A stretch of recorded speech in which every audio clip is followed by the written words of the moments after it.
So the title is How to Boost the Performance of HPC and AI Applications using MVAPICH2 library. Of course, since today morning, we have been hearing about MVAPICH2. If some of you are not familiar with all the details, all the nuts and bolts, Hari will be able to go into a lot of details so that in the next 2 days, when you listen to a lot of performance numbers and features, so you will be able to correlate it. So let me introduce briefly. Dr. Harish Brahmani is a research scientist in the Department of Computer Science and Engineering at the Ohio State University. He has been here since 2015. His current research interests include high-performance interconnects and protocols, parallel computer architecture, network-based computing, exascale computing, QoS, and even virtualization, big data, and cloud computing.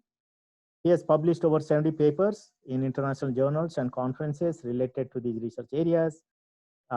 He leads actually the MVAPICH2 project and all its variants, like the MVAPICH2X and MVAPICH2 GDR. So he's a member of IEEE. Today, before the launch, he presented about the INAM project also. So with this background, let me hand it over to Hari. So please share your screen and then you can get started. Sure. Thanks, Dr. Panda. So I'm assuming all of you have can see my screen, right? Yeah. Okay. So this is a typical question everybody has. So for the latest version of the slides, I have put it up on the main page. So if you want to have a copy of the slides, you can grab it from the link on my personal website. So please note it down and you can try to get it. And of course, all of the talks, the slides, the videos will be linked to the MVAPICH user group program page. So you don't have to worry if you're not able to note it down quite fast. And again, as with the previous session, feel free to ask questions, interrupt me if you have a question. If a session is interactive, let's make it a dialogue rather than a monologue, okay? I know this is the last session for the day. Thank you for staying with us so late. It could be like morning, noon, night, wherever your time zones are. And we thank you for staying with us for the last session of the day. So here we are going to go into the internals of MVAPICH, trying to see how you can use MVAPICH to get best performance. Your standard gotchas, like standard issues you face while running MVAPICH2, things like that, okay? So there's an overview of our project. So as you can see, we've been around for almost 2 decades right now, and we are powering many of the top 500 HPC systems around the world.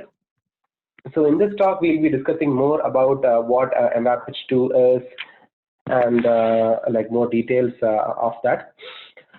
So going forward,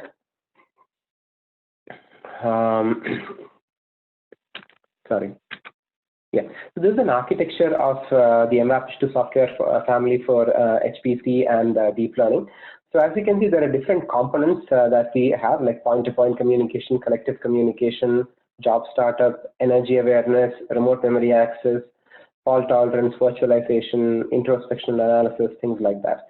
So these are like high-level mechanisms which are used by different programming models, both in the MPI, the PGAS, and MPI plus PGAS, as well as deep learning domains. All of these abstractions or APIs depend on a lot of modern technologies offered by newer hardware architectures, both on the interconnect side and on the processor side. So typically what MVAPICH2 does is we work with a lot of vendors, we work with a lot of researchers in the field as well as application developers to see what the demand is from the application side and what the hardware side is supplying and how best to match the demand to the supply. So typically that is how our research progresses.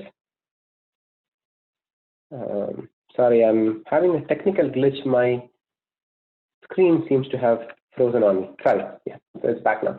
So MVAPICH2 is a production quality software being used on many HPC centers. So this is a question that we typically ask. So how rigorous is your testing? What all do you test? Do you test at scale? What are the list of benchmarks you test? Things like that. So We test up to like 19 different benchmarks and applications, including but not limited to OMB, like OSU micro benchmarks, Intel micro benchmarks, the MPICH test suite, Intel test suite, so on and so forth.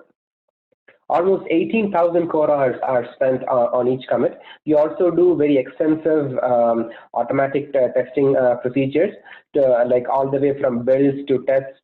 So we test like all different types of combinations of environment variables to make sure that all different paths are being executed correctly.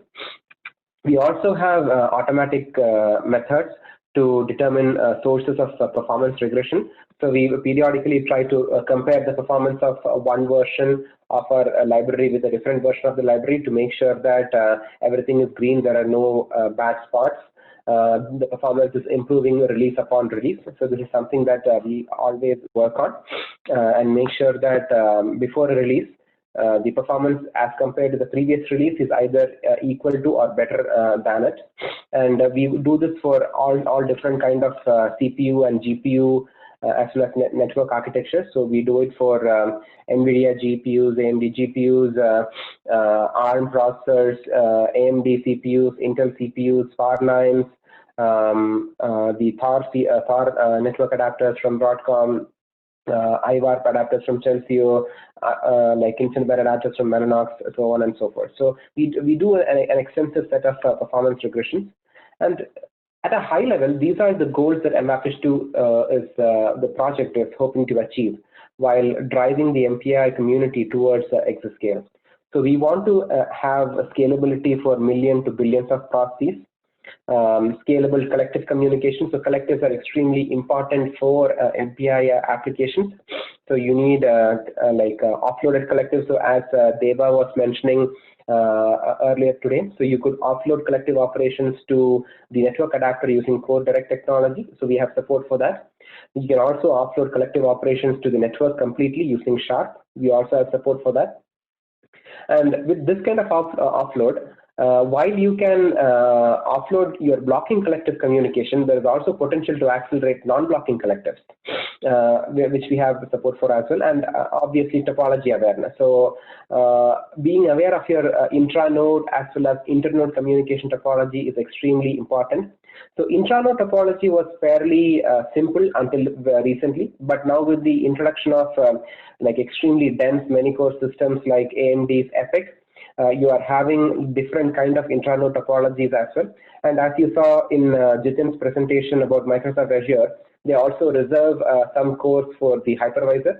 So that also has an impact on how your intra-node topology changes. So MVAPICH2 has support for such like irregular and dense like intra-node like compute topologies. So you also have to balance your intra-node versus inter-node communication, since your intra-node communication is becoming extremely dense and extremely high bandwidth. So that has to be balanced with your inter-node communication to make sure that the application as a whole is not kind of stuck in a huge island with very little connectivity from island to other compute islands. So you also need integrated support for GPUs and accelerators, quality of service, virtualization, and energy awareness. So obviously in this 1 hour talk, we will not be able to touch upon each one of these concepts, but what I would like to present here is a user level view of MVAPICH2, what typical issues people face when running with MVAPICH2, and like, let's say high level pointers to user guides and resources that people can use to debug the issue further. And as always, if you have questions, you are welcome to ask it during the open mic session or anytime during the presentation on the Slack channel or on the Zoom Q&A option. So these are the different software libraries available with MVAPICH2. So Jitin, so I will not be like talking about all of these things because there are other talks during the month program which focused on like various topics. For instance, Jitin will be talking about MVAPICH2 on the Azure cloud platform. Raghu will be talking about MVAPICH2 on AWS. So we'll have a like separate section where like people from AMD or other organizations will be talking about the new support for the GPUs that we are introducing in MVAPICH2 GDR. So again, Karen will be talking more about OSU INAM. And we'll have Dr. Panda's keynote talk where he'll be discussing more about the updates that we have in the OSU microbenchmark suite for the AMD ROCm devices. So here in this talk, I'll be focusing more about the basic MVAPICH2 library, some aspects of MVAPICH2X and how applications can gain benefits by using MVAPICH2X, and again some aspects of MVAPICH2 GDR. So this is again some selected set of features MVAPICH2 has. So these are the 4 points that I would like to focus on in this talk: job startup, transport type selection, process mapping, so process to core mapping, and collective operations. So as we all know, you might have a Lamborghini or a Ferrari or a Tesla, but if the car takes 15 minutes to start up, then nobody is going to buy it, right? So just like that, with any MPI library, if you are running jobs on HPC systems, you need the job to start up like that, whether it is on 1 node or on 1,000 nodes, okay? And similarly, during the job startup mechanism, you should not take a lot of time, and the amount of memory you consume should be kept to a bare minimum. So these are the 2 dimensions or 2 metrics that we use to see if a job startup mechanism is high performance and highly efficient in terms of memory consumption. So over the last several years, we have made several publications to make sure that the performance of job startup is increasing as well as the memory requirement is decreasing. So through our publications, we have been able to significantly improve the job startup performance and reduce the memory requirement for job startup. So this is a list of publications. And this is one thing that is unique to MVAPICH2. We are research driven. So first, we make sure that any new designs that we introduce into the library is published at a peer-reviewed conference, and only after that do we take those designs into the code, stabilize it, make it production worthy, and then make a release. So this is something that we have been doing very successfully over the last 20 years. Every single design that you see in MVAPICH2 will have a publication behind it. So these are some sample startup performance numbers on TAC Frontera. Here we are comparing a slightly older version of MVAPICH2 232 versus Intel MPI. So as you can see, within a matter of a few seconds, you're able to start up jobs on up to 50,000 plus cores on Frontera. So now this is the question that every single user has. So you have all of these numbers. So how the heck do I get the same performance on my cluster? Okay.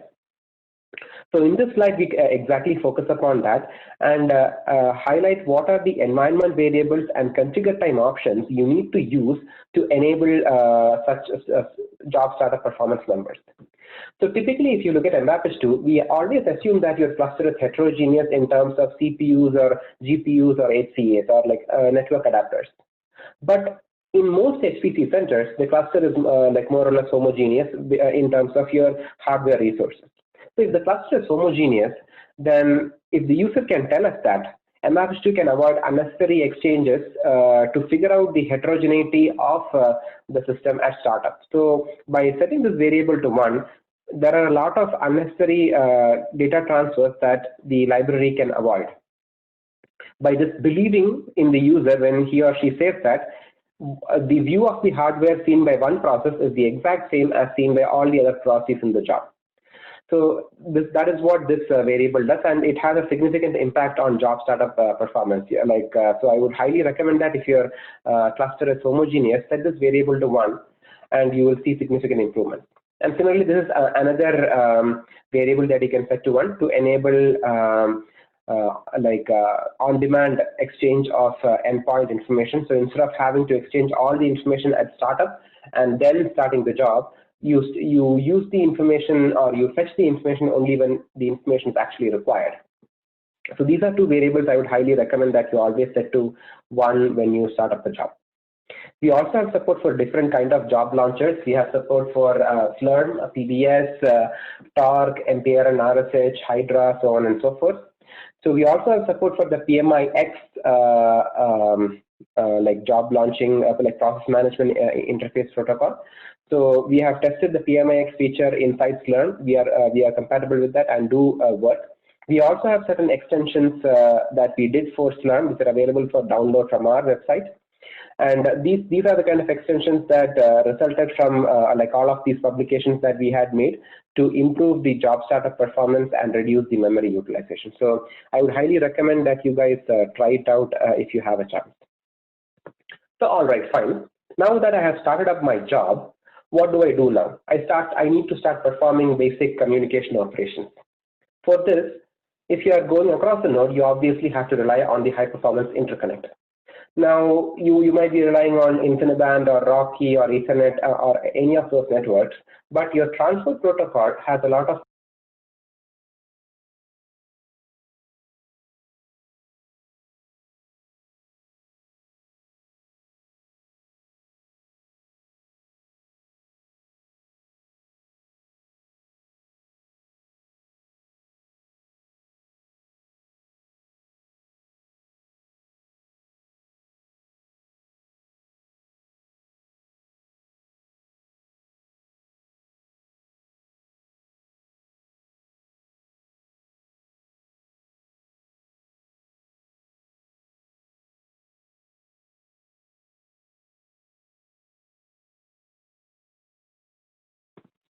Okay, I think does Dangla have a question?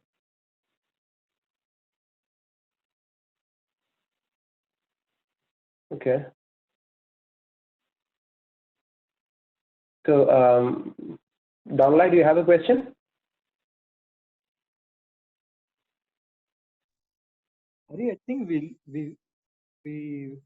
not hearing you for some time, for a couple seconds or something. Okay. I mean, are you hearing me? Yeah, now it is okay. But I think we lost you in between. Oh, okay. That's strange. Or at least I didn't hear. I'm not sure. Okay. Yes, Harry, we missed you for a minute. Yes, Okay. Same here, Harry. Yeah, we didn't hear you. Oh, okay. Okay. Sorry. So, like, was my slide frozen or did my voice go away? It went away. Your voice, Harry. Oh, okay. Sorry. So I was particularly using my phone to make sure that that does not happen. But anyway, glad that it is back now. Thank you. So, like, what was the last thing you guys heard? Like, was it about job startup or the transfer protocol selection? It was in transfer protocol. Okay, it was in transfer protocol. Okay, at least I didn't lose a lot of time. Okay, so basically, let me start back from transfer protocol selection.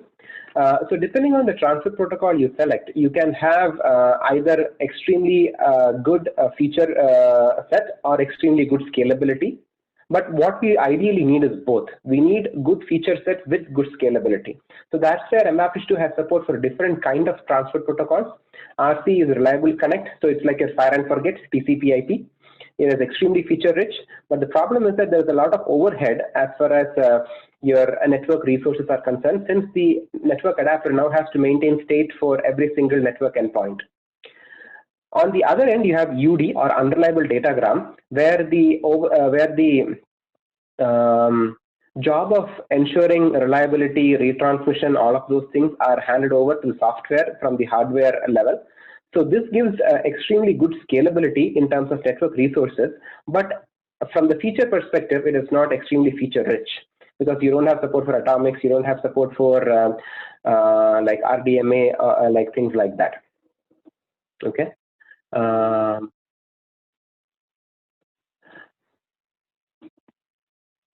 And we also have support for a hybrid of RC and UD, where we use RC when needed for like for more frequently communicating peers, and we also use UD when needed for let's say for scalability.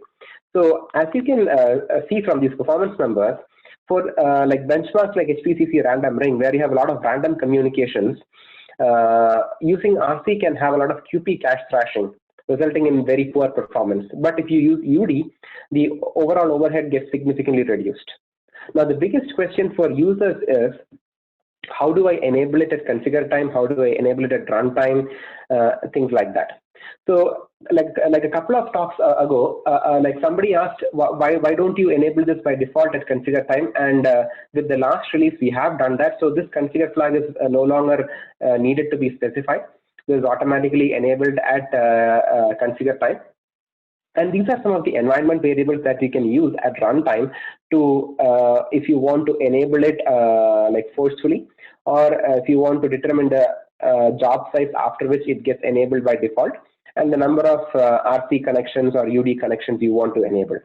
Now, one thing which MVAPICH2X does on top of this is to add the dynamic connected or DC transfer protocol, which Mellanox introduced some years back. So that gives the best of both worlds. It gives the scalability of UD with the reliability of RC, and we'll talk about that like in a few slides to come.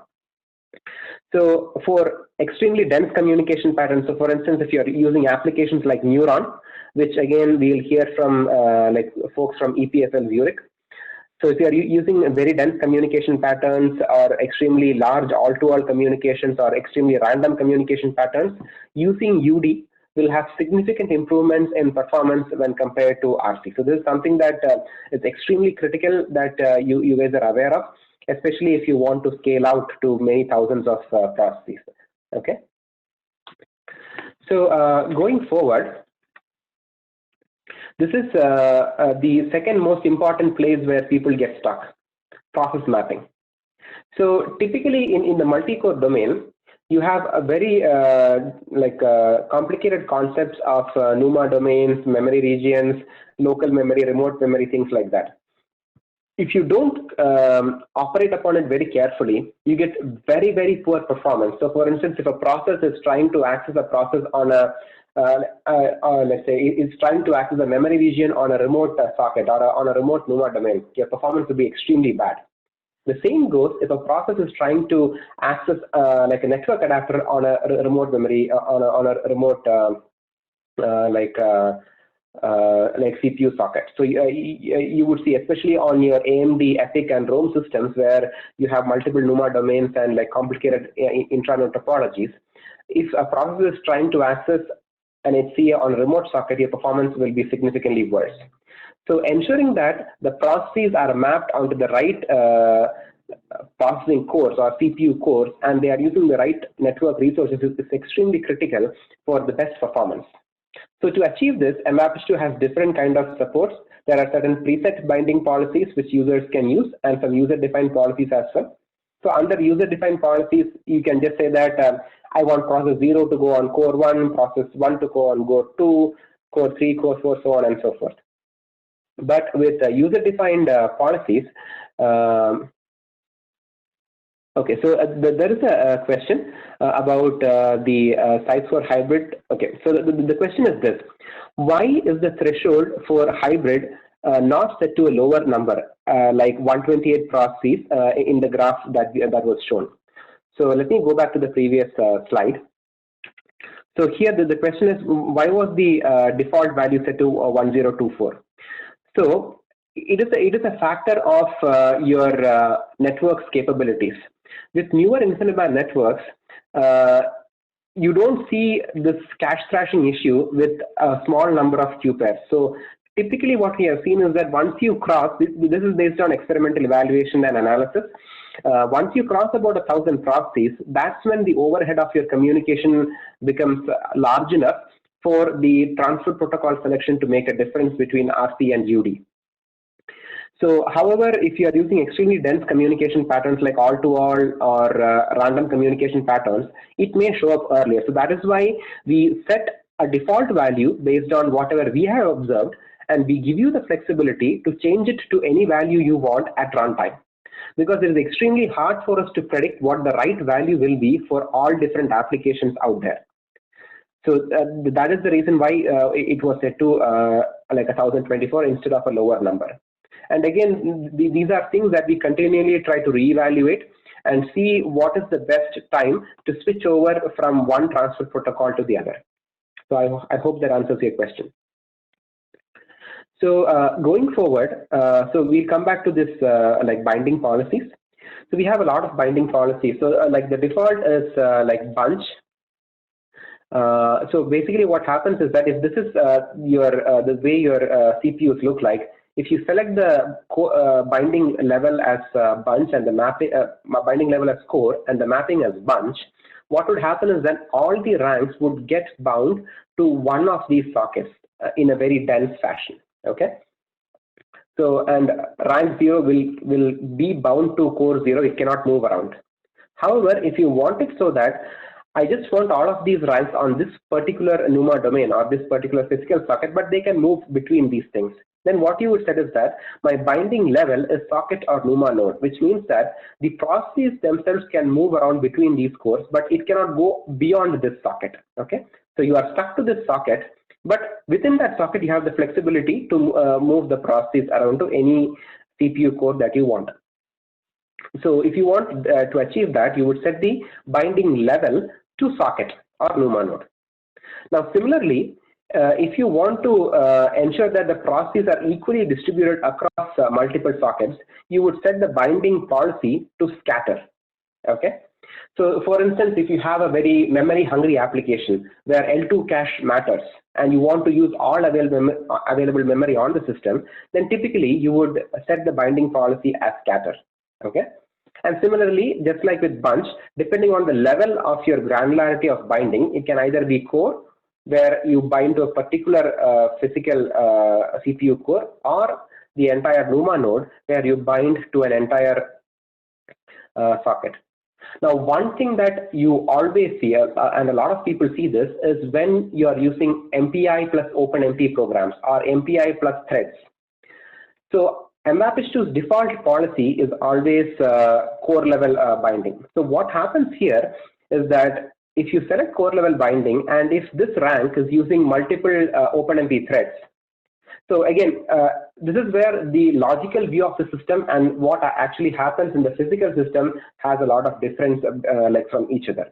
So logically, an application developer might think that, okay, I have 4 cores, I am binding I have 4 cores per socket, I am binding 2 processes on each socket, which means that I have 1 physical core available. Why don't I use 2 OpenMP threads so that I use all available resources? But if your binding level is like a core instead of a socket, what happens is both OpenMP threads get bound to the same physical core. So instead of the application developer seeing twice the benefits in compute time, you would see 2 times degradation. Okay, so this is something that you always have to keep in mind, especially if you are running multi-threaded applications like MPI plus OpenMP. Make sure that your binding policies are correct. And we also have like hybrid binding policies specifically meant for like multi-threaded applications where you're running MPI plus pthread or MPI plus OpenMP, where you can say that I want to use so many processes per thread, and you also have a bunch of other preset binding policies which we define here. So we have a binding policy called the compact. So for instance, you can say that, hey, this is a multi-threaded application. I know that my application is using X number of threads per process. So we can mention all of these things using environment variables. Now, say you don't want to set another environment variable and you want MVAPICH2 to automatically detect the number of threads being used from the environment variable OMP num threads. MVAPICH2 can also do that. So if you don't set MV2 threads per process and just set OMP num threads, MVAPICH2 can automatically populate the value for this from OMP num threads. And there are corresponding warnings that are printed out in case this particular setting and the number of processes you are using is going to lead to oversubscription of cores, so that users don't get a rude awakening when running the system. Okay. Am I still audible? Yeah. Yes, sir. Okay. Yeah. I was just checking. Sorry. And we have like other binding policies as well. And finally, how do you figure out whether my binding policies took effect? Okay, so we have like different environment variables like MV2 shows CPU binding with different granularities like 1 and 2. So a granularity of 1 would just dump the output of the CPU binding on the node with global rank 0. If you set it to 2, you get the information from all nodes on the, which participate in the job. There is a similar environment variable to show the network adapter or a host channel adapter that the processor had selected, and that is called MV2 show HCA binding. So by using these two variables, a user can quite easily figure out what CPU core the process is bound to and what network adapter the process is using. In a lot of cases, this kind of debugging information can help you to find out. Hari, we at least I missed you for last few minutes. I don't know whether other people missed. I don't know what is happening. I don't know. I could hear it properly. Okay, go ahead, continue. Yeah. Okay, yeah, sorry guys, I don't know what is up with Zoom today. So yeah, so basically, as I was saying, there are two different environment variables, show CPU binding and show HCA binding, to let the users know what sort of CPUs the processes are bound to and what sort of network adapters the processes are bound to. And this can be extremely useful when you are trying to debug performance issues in the MPI runtime. So sometimes you might see that my performance is really bad. So like when you see that the performance is like 10 times bad, 20 times bad, in most cases, your CPU binding is probably wrong, or your network adapter selection is somehow screwed up. So it is typically one of these two things, which are your usual suspects. So going forward to collective operations, MVAPICH2 has support for different kind of collectives, both blocking and non-blocking. And we have support for several hardware features for internode communication like SHARP, direct RDMA, hardware multicast, as well as basic point-to-point. And for the intranode area, we have support for shared memory, LIMIC, CMA, XPMM, and a bunch of other things. And there are environment variables that you can use to turn off like all of these features for shared memory collectives, or using like hardware multicast for internode communication, which are mentioned at the bottom of the slide here. So what is the end result of all of these things? So for instance, if you are able to use the InfiniBand's hardware multicast schemes for broadcast, you can significantly save upon your time for collective operations. So this is your host-based number, and this is your like hardware multicast-based number. So as you can see, there is significant reduction in the performance, especially at very large core counts for small as well as large messages.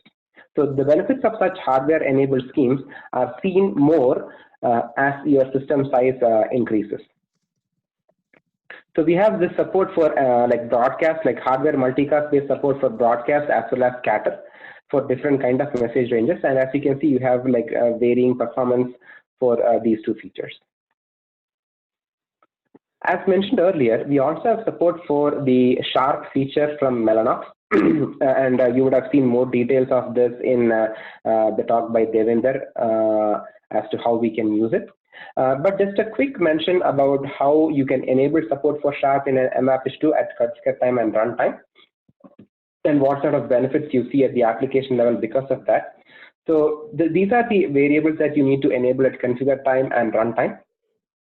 And like this is the section of the user guide which has more information about how you can run SHARP like collectives in MVAPICH2 with support for SHARP. And the upcoming release of MVAPICH2, which will be MVAPICH2 2.3.5, also has support for SHARP v2. And like more details will be available about performance will be available in the talk by John Cases from TAC on Wednesday from 12 to 12:30 p.m. So please tune in for that if you are more interested in the benefits of SHARP at the application level. So again, as I mentioned, with this, we kind of come to the end of the MVAPICH2 section. This is significantly reduced, where I try to focus on those concepts which I felt would be more of interest to users. Again, I can keep talking about MVAPICH2 for like a few days without being at a loss for topics. So if you have any questions, please feel free to ping me in the Q&A, and we can like go much deeper on that. So with that, let's go to MVAPICH2X. So the MVAPICH2X is where we introduce our newer experimental features, which slowly kind of filter down into the MVAPICH2 library. So one such example is SHARP, which we first introduced in MVAPICH2X and then came into MVAPICH2. So there are a few other features here, like support for user mode memory registration, on-demand paging, the DC or the direct connect transfer protocol that I mentioned, code reg support, which Deva briefly talked about in his morning tutorial, Sharp as well as XPman. So this is again a high-level view of MVAPICH2X. So broadly, MVAPICH2X came up as a solution for a unified runtime for MPI and CUDA applications. Actually, Jitin, who just presented the talk from Azure, he was the person who initially came up with the idea for MVAPICH, and he worked on it. So most of this is a result of his PhD dissertation. After him, a lot of others in the group have also worked on this solution. So we recently made a release of MVAPICH2X 2.3 GA. Like a couple of months back, and it has like several major features as listed here. Mostly the improvements were on the stability side, because typically that is our release model. We introduced most of the newer features in the alphas, betas, and release candidates. And once you go to the GA, it's mostly like small bug fixes and other usability enhancements. So this also has support for the scalable, reliable datagram transfer protocol from AWS, which is part of their Elastic Fabric adapter series. So this is optimized point-to-point and collective tuning for SRD for the AWS ecosystem. So this is a feature. So this is a question that we always get. You have so many features and so many RPM, so many binaries. Can you tell me which binary has which feature set? So we created this table to answer exactly that question, so that users can figure out what feature is in what RPM, and they can use it.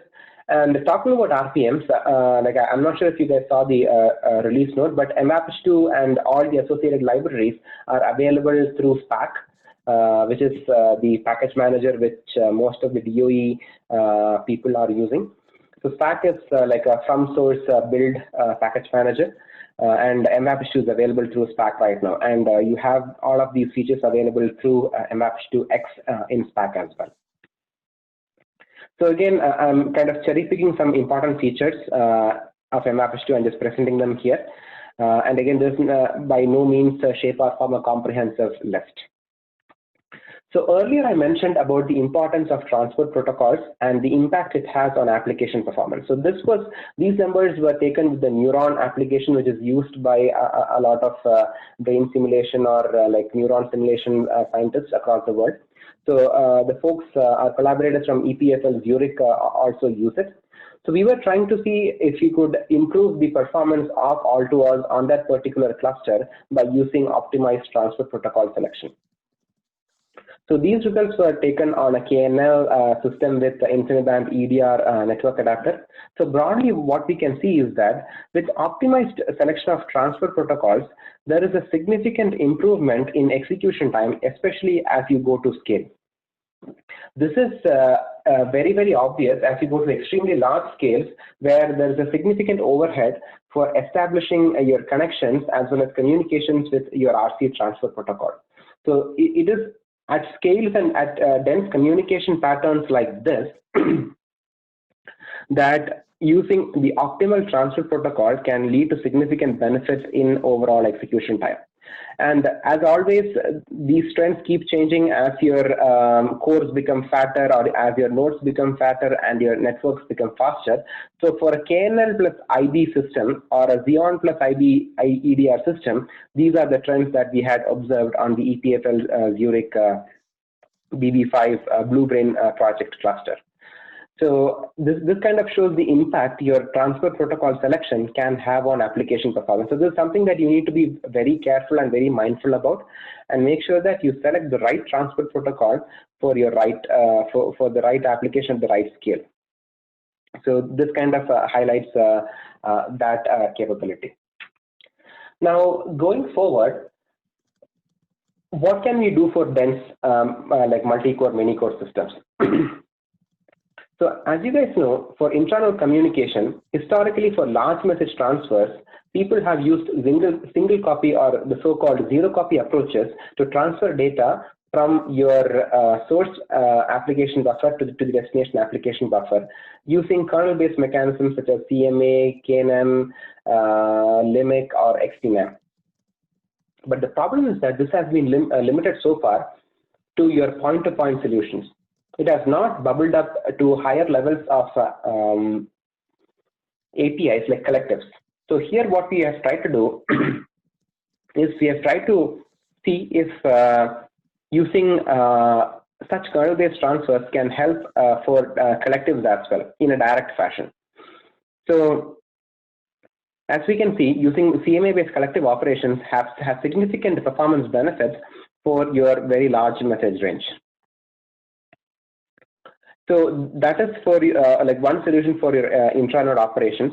Now, another like benefit of having many cores is the ability to have asynchronous progress-based solutions. So one of the major issues with a lot of applications is not the lack of network bandwidth, but the problem is that your transfers are not initiated in time, leading to very poor overlap of computation and communication. So this is where a good design which can do asynchronous progress, as in allowing compute to proceed in the foreground while communication can be done in the background, will help. So MVAPICH2 has like support for optimized and enhanced asynchronous progress. So here we evaluate a couple of applications. One is HPL with support for non-blocking broadcast, and P3D-FFT, which is like a three-dimensional fast Fourier transform with again support for non-blocking all-to-all. So with both of these solutions with support for non-blocking collectives, you can see that having an asynchronous progress-based solution leads to significant reduction in overall execution time of the benchmark. So this is extremely good, and what we see is that as your scale increases, the impact of such optimized asynchronous progress keeps increasing. And again, please remember that all of these solutions are available through the freely available released versions of the MVAPICH2 library, and our user guide has a lot of information about how you can enable these features at runtime. The other solution that we have for intranode data transfers is what is called as XPMM, or cross-partition memory, Linux cross-partition memory. Okay. So while the CMA, LIMIC, and KNM-based schemes are kernel-based solutions as far as data transfer is concerned, for XPMM, only the control information goes through the kernel, whereas the data transfer still goes through the user space. This gives significant improvements in overall application execution time if your MPI primitives are designed on top of XPMM instead of like CMA-based solutions. And this is what Jitin had also highlighted in his talk earlier today. And these slides kind of highlight the performance benefits that you get for both reduction and non-reduction based collectives with XPMM-based solutions. And similarly, not stopping at the collectives level, if you take it up one more level into the applications, these are the kind of benefits that you see with the CNTK, which is like a deep learning framework from Microsoft, which is unfortunately discontinued right now, as well as Mini AMR, which is a benchmark for the Mantivo suite from Sandia. So as you can see, XPMM-based solutions can have significant benefits at the application level for like small to medium number of processes. So this kind of brings us to the end of the MVAPICH2 section. Any questions, comments, or thoughts before we continue to the next section?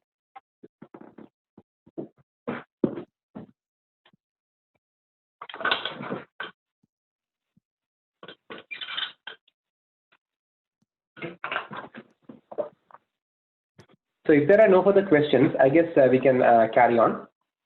So next we'll talk about MVAPICH2 GDR, where we have optimized support for transfers from GPU device to a GPU device. So this work started off with a collaboration from NVIDIA. So historically, if you take a look at it, how do you use your GPUs? So the standard way you use your GPUs will be you load your data set on your CPU memory first, copy the data from your CPU memory to GPU memory, do your compute, move the data back from GPU to CPU, send it to a remote CPU, bring it back to the remote GPU, and continue like that. So this is your standard modus operandi. for like operating on GPU data. Okay. Now this is very simple, very straightforward. But the problem is that this is very low performance. So it's high productivity and low performance. Okay. Now, if you have a really smart user who knows like how exactly to pipeline the transfer, chunk it up, use one of the 16 different paths available to move the data from the GPU to the CPU, then you can have a really advanced scheme. The user can optimize the heck out of it, write an extremely complicated code to make sure that the data is pipelined, the right path is taken from the device to the host, from the host to the device, through the network, all of those things, so that you get the optimal best communication performance. But the problem is this is a heck of a lot of work to get this right. Okay, so this is low productivity, because doing this for every single application is a major pain, and you are forcing your application developer to be aware of unnecessary lower level system characteristics, which can change from your GPU architecture to GPU architecture, or CPU architecture, or your network architecture. So now the application developer is forced to be aware of all of these concepts to get the best performance. So this is very, very low productivity, but really high performance. What MVAPICH2 GTR goes for is a combination of both. Can we have high performance with high productivity? Can we have the user just say MPI send and MPI receive directly on the device buffer, and let the communication library take care of transferring the data internally without having the application developer having to be worried about it?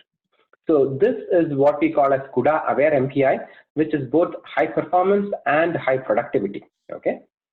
Now we have been working with various organizations like including NVIDIA and AMD over the last several years to ensure that we have excellent support for communication from device memory to device memory, both NVIDIA and AMD. So we are currently working with AMD to add support for their newer MI50, MI60, MI100 cards.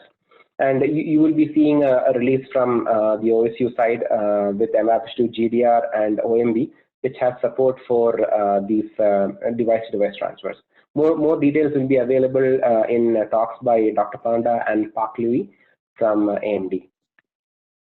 So these are some of the prerequisites for MVAPICH2 on OpenPOWER and x86 systems. So currently our released MVAPICH2 GDR supports NVIDIA GPUs. So these are the kind of requirements that you have. And we always recommend that you install a GDR copy module from NVIDIA for best performance for small to large message transfers. So this slide shows how you download and set up MVAPICH2 on OpenPOWER systems. So the RPMs are available from the website. You can download from there and either install as root for everybody on the system, or you can just install it in your home directory using the RPM to CPIO option. And we also have support for RDMA over converged Ethernet. So we work on InfiniBand Rocky-based systems, and as Hemal mentioned, one of the things that they are looking forward to is working with us on enhancing this support for the Broadcom adapters. So we'll see some solutions for that maybe sometime down the road. And we also have support for RDMA CM-based connection management, CUDA aware collective tuning, and all of these are available has been available since the last 3 years since the MVAPICH2 2.2 RC1 release. So the last release of MVAPICH2 2.3.4 has like a lot of improvements, like enhanced all reduced performance for DGX2 systems, all reduced performance on Power 9 systems, reduced cost of interception, enhanced tuning, and like many other things.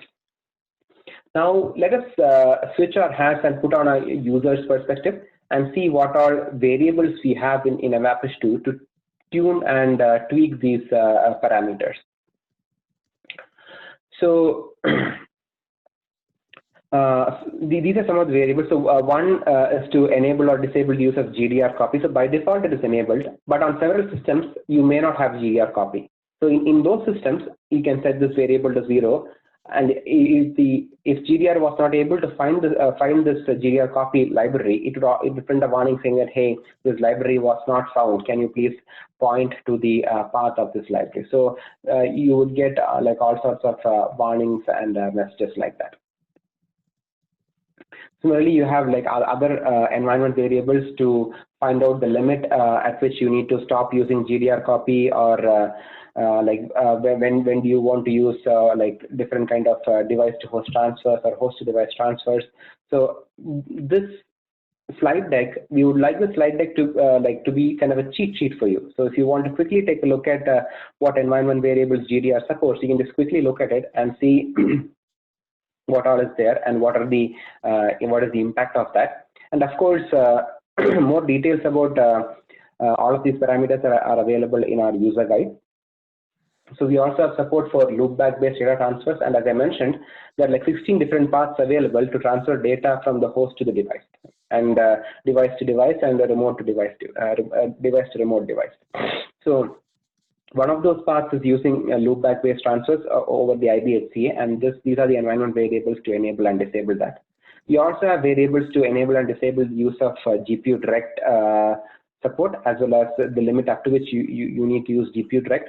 Depending on the kind of architecture that you have, we may be using GPU direct for only up to like small messages, or we may be using it up to like very large messages. So that depends on your processor architecture, whether it is R9 or x86, so on and so forth. So what is the impact of all of these things?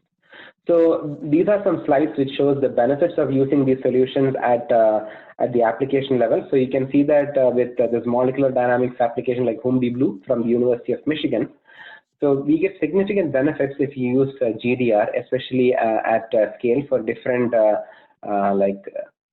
problem sizes. So these are for like your basic contiguous data transfers. MVAPICH2 GDR has also a support for like optimized kernel-based packing and unpacking schemes for user-based or user-defined data types. So we have like a lot of support for several data types like vector, subarray, index block, so on and so forth. So these are some performance numbers where we highlight the kind of benefits that you get with the kernel-based pack-unpack schemes inside MVAPICH2 GDR. So the way that we try to do this in MVAPICH2 GDR is to modify your kernel so that instead of like doing it in a serialized fashion, you do it in a like pipeline fashion, so that the cost of the kernel execution and the kernel launch gets let's say hidden behind one another, and you get significant benefits for overall execution time.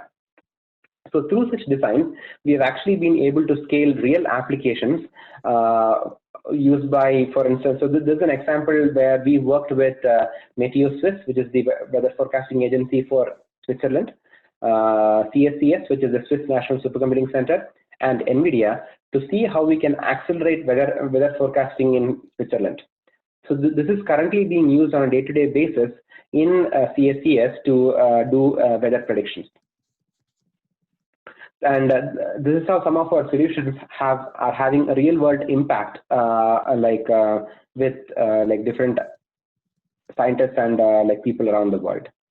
So we also have some enhanced support for derived data types and kernel-based and GDR copy-based packing and unpacking schemes, which are available in the latest release. So these are some performance numbers comparing the performance of like other MPI libraries like OpenMPI, as well as MVAPICH, the older version and newer version of MVAPICH2 GDR, and the kind of speed up and performance improvement you get for like different benchmarks like your Milk benchmark or the Cosmo model, the weather forecasting model that we saw previously. So as all of you know, deep learning is kind of the next big buzz in the world, and deep learning requires more or less GPUs to get the kind of acceleration that you need. So we have been trying to see if we can accelerate your communication aspects of deep learning frameworks for both GPUs and CPUs using MVAPICH2 software. So broadly, our approach is an MPI-driven infrastructure for machine learning and deep learning training, where different modern frameworks like TensorFlow, PyTorch, and MXNet are taken through the Horoward interface down into either MVAPICH2X for CPU-based training or MVAPICH2 GDR for GPU-based training. So these are some performance numbers comparing the benefits that you get by using MVAPICH2 GDR versus Nickel. So these numbers were taken against Nickel 2.6. So as you can see, for your small, like for different message ranges, we are getting significant benefits in performance when we compare MVAPICH2 with Nickel. This is on a DGX2 system, and these are similar numbers taken at a much larger scale at the ORNL Summit-based system, where we were able to scale all reduce up to like 1536 GPUs. And in some cases, as you can see, the other MPI libraries like Spectrum MPI just do not run. So these are some impressive results that we have. So we actually took it like further one level, and we attempted to see if we can get such benefits by using the optimized solutions for distributed training with TensorFlow and MVAPICH2 GDR. So broadly, what we saw was that we get, again, at larger scales, we get up to 9 to 10% improvement in the training time by using MVAPICH2 GDR over the Nickel-based solution. And this was done on like just one DGX node, which is like 16 volt test. We also try to see if we can achieve distributed training with TensorFlow and MVAPICH2 GDR, and how much time it would take to train ResNet on, let's say, a very large HPC system like Summit.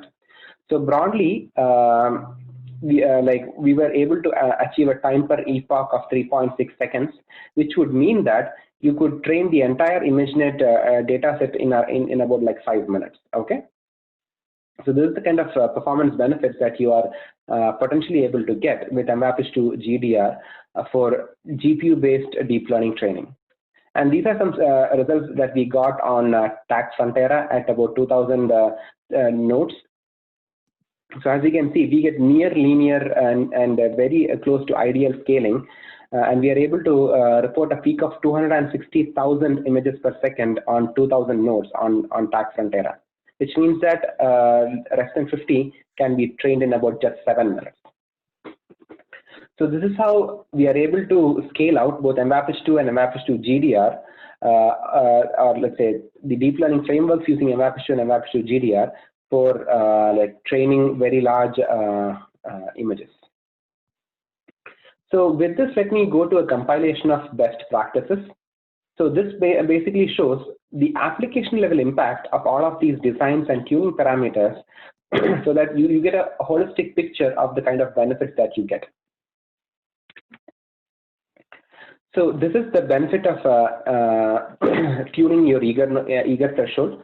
So as I mentioned, one of the major issues with current generation MPI libraries is the lack of asynchronous progress. If you are doing large message transfers, you have to have a rendezvous mechanism, as in the sender and the receiver have to meet, or let's say communicate to do the exchange. This communication or this rendezvous or this meeting can lead to significant skews and very poor performance. By using or by forcing the MPI libraries to use the eager protocol, where you can asynchronously do the transfers over the rendezvous protocol, which is synchronous in nature, leads to significant benefits in overall application execution time. That is what we see here with the Amber application. By doing tuning of your eager threshold, we are able to significantly improve the overall execution time. Now, with all of these slides, and these results are also available on the MVAPICH website under the best practices link, we will have given very detailed information about the kind of library used, the kind of optimization flags used, and the input files used to like do these experiments, so that you can reproduce these results and validate them. So that was the impact on the Amber application. So this is the impact of application level tuning on the mini AMR application. So again, as you can see, once you increase the eager threshold beyond a particular value, you see significant benefits in your overall execution time. This is again because of making more communication asynchronous and thus getting more overlap of computation and communication. So as we saw earlier with the neuron application as well as the HPCC random ring application, the impact of transport protocol selection is significant on overall application performance. So here we took another application called SMG 2000 and tried to study the impact of transport protocol tuning on it. So what we see is that by using the UD transport protocol, we are able to significantly get improvements for like large process counts with the application. So this again are some earlier results that we got with Neuron on the SDSC comment system. So as you can see, at larger scales, you get like 20 to 30% benefits at application execution time. So that is the biggest factor. Your application execution time is significantly enhanced. So again, please remember, if you have applications which use dense collectives or dense communication patterns or random communication patterns, transport protocol selection can have a significant impact on overall application performance. So like a couple of more things that I would like to touch upon is the impact of collective tuning. So MVAPICH2 has like dozens of collective algorithms for each like a collective primitive. But which algorithm is best for which method size, which system size, that is not known. So we are trying to come up with this solution of tuning collectives for each individual system so that the best collectives are used for the correct message size, the correct system size, the correct number of processes per node, and things like that. And going forward, we are also trying to see if we can have like an automatic tuning framework which can like select the best algorithms without the need for like offline tuning as we are currently doing. So this again kind of going back to the benefits that you see at the HomeDBlue application with GPU like RDMA, and these are the environment variables and the cluster details of where we did this performance evaluation. So as you can see, you get significant improvements in the performance of HomeDBlue with the MVAPICH2 GDR library. So these are some like scalability numbers that we have done on the Skylake and KNL nodes with Omnipath on Stampede 2. So as you can see, you get like significant scalability benefits. And with the spec benchmarks as well, when compared to Intel MPI, MVAPICH2 is able to outperform Intel MPI for a lot of those benchmarks by up to 31% in some cases. So what are our plans for Exascape? So we want to see if we are able to take advantage of advanced features coming from various vendors like tag matching support, use of adapter memory, and of course like the Bluefield-based generalized network offload solution. We are also working on enhanced communication schemes for upcoming architectures like the ROCm from AMD, Intel Optane, like SSDs, the Bluefield offloaded NICs from Mellanox as well as CAPI.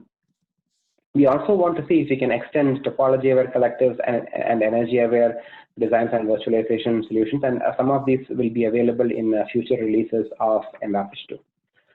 So as I mentioned, I did not touch upon a lot of concepts which are core critical to MVAPICH2 here, but they would be covered in talks by like our collaborators and others during month. So for instance, to hear more about the support for the MPI tools information interface we have in MVAPICH2, you can listen to the talk by Samir Shende entitled Performance Engineering Using MVAPICH2 and Tau. This is on Tuesday from 3:30 to 4. And again, as I mentioned, Jitin from Microsoft will be talking about MVAPICH2 like on Microsoft Azure.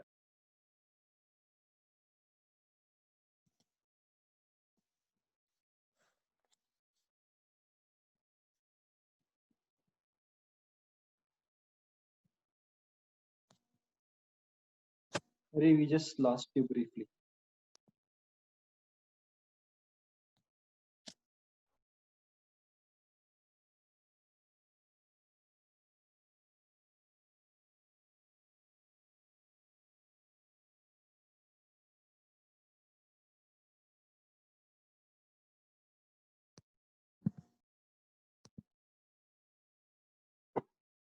Still audio, still you're not able to hear. Now it has come up. Hello? Yeah, now it has come back. Yeah. Okay. I'm actually using a phone. I don't know why this is being so finicky today. Yeah. So basically, as I was saying, there are all of these talks by like our collaborators, which are scheduled for the next 2 days of month. So for more details about these features of MVAPICH2, please tune into these talks. And with that, let me conclude. And of course, like I'm just here talking about all of these things, but this is work done by a lot of people, like past and present, students, staff, postdocs, everybody. So like a big shout out to all of them for enabling this project to succeed for the last 20 years. So if you have any questions, I'm more than happy to take them. And thank you for staying with us till the end of the session. Okay, so there's actually one question. So any tips on MPI IO tuning for MVAPICH2? So okay, the question is, are there any tips on MPI IO tuning for MVAPICH2? So there are some solutions that uses Romeo. And we also have support for DDN's infinite memory engine. So again, if you can ping me offline, I can discuss about those things. So using DDN's infinite memory engine, you can have significant improvements in like IO performance. Similarly, for the checkpoint restart IO side, we have integration with Lawrence Livermore's scalable checkpoint restart library, or SCR. And that gives pretty good improvements for your checkpoint restart performance. So I hope that answers your question.